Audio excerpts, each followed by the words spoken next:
Assalamualaikum warahmatullahi wabarakatuh.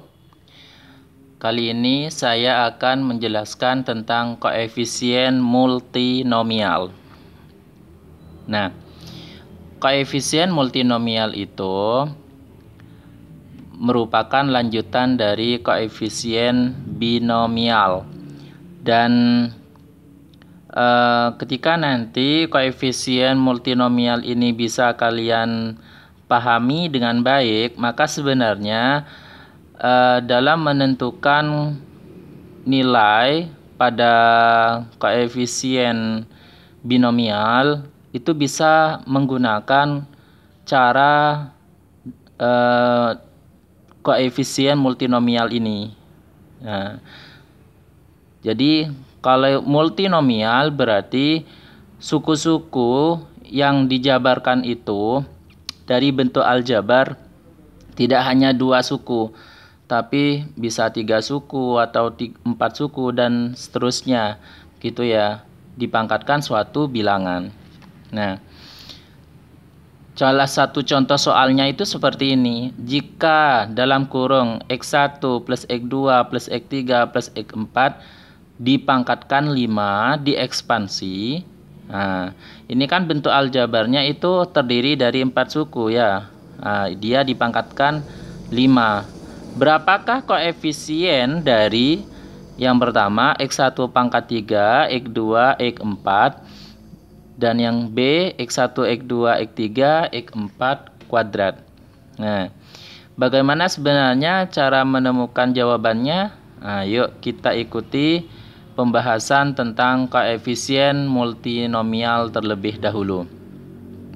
Kita punya teorema, misalkan n sebuah bilangan positif, maka untuk semua X1, X2, X3, dan seterusnya sampai Xk itu berlaku dalam kurung X1 plus X2 plus dan seterusnya plus Xk pangkat n, maka dia sama dengan sigma ini ya.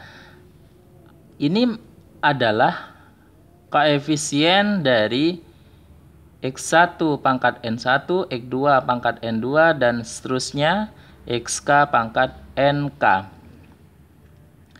Keterangan di bawahnya, dengan sigma mencakup semua kemungkinan bilangan bulat non negatif dan seterusnya yang memenuhi N1 plus N2 plus dan seterusnya plus Nk itu sama dengan N.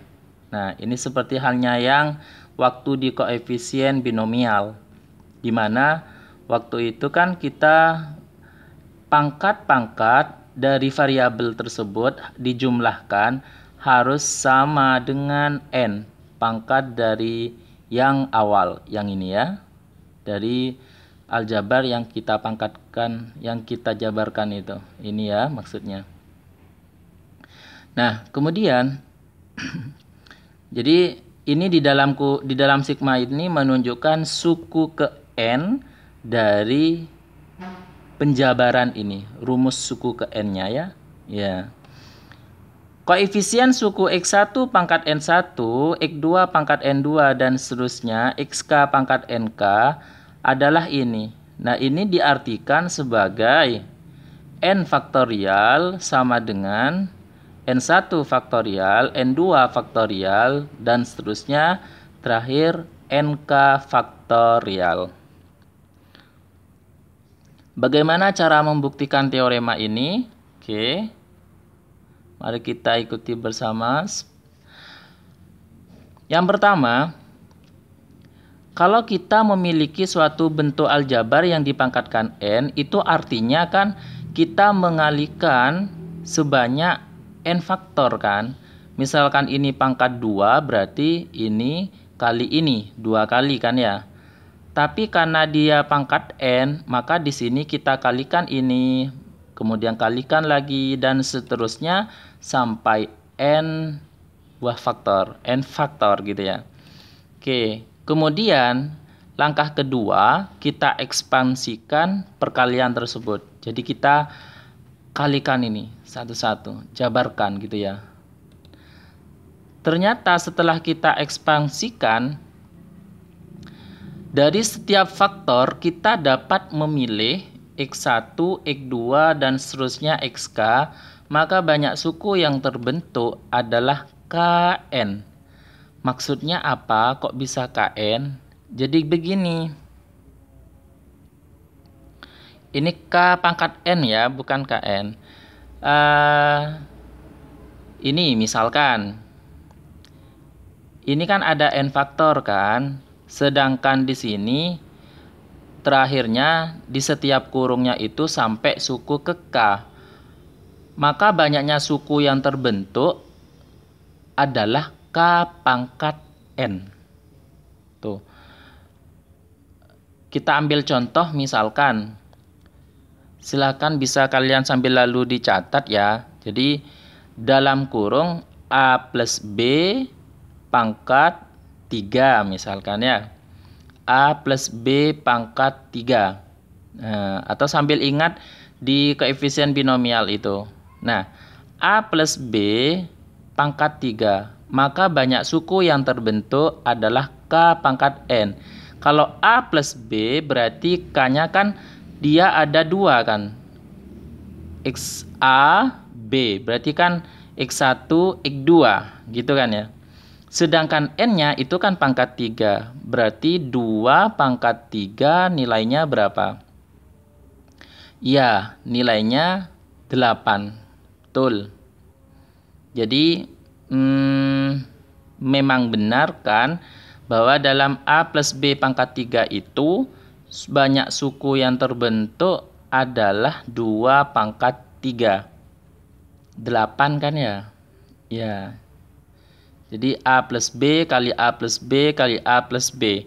Nah, ketika kita mengalihkan kan ada 8 suku yang setelah kita ekspansikan itu kan ya. Kemudian kita lanjut lagi.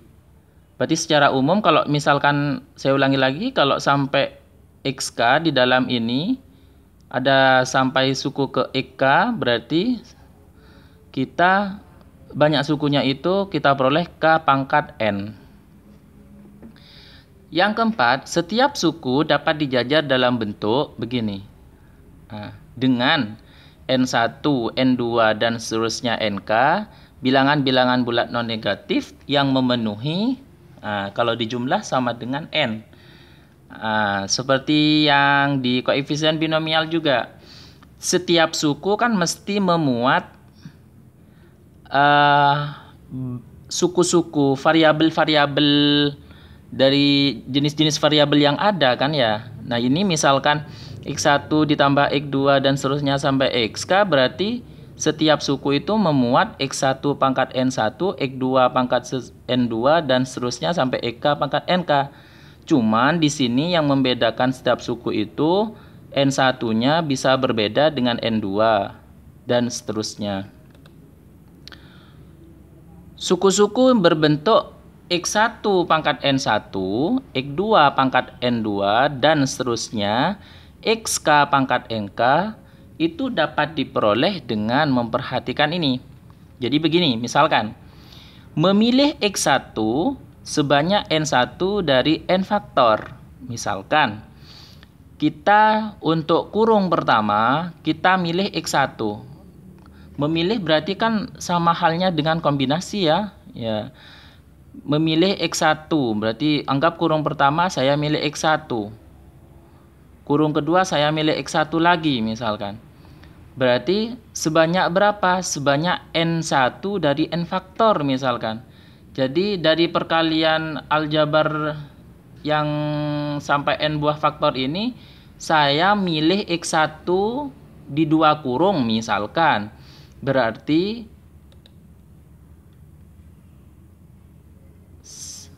kalau saya memilih N1 berarti N1 dari N faktor. Yang kedua, memilih X2 sebanyak N2. Jadi ini kan ada kurung-kurung.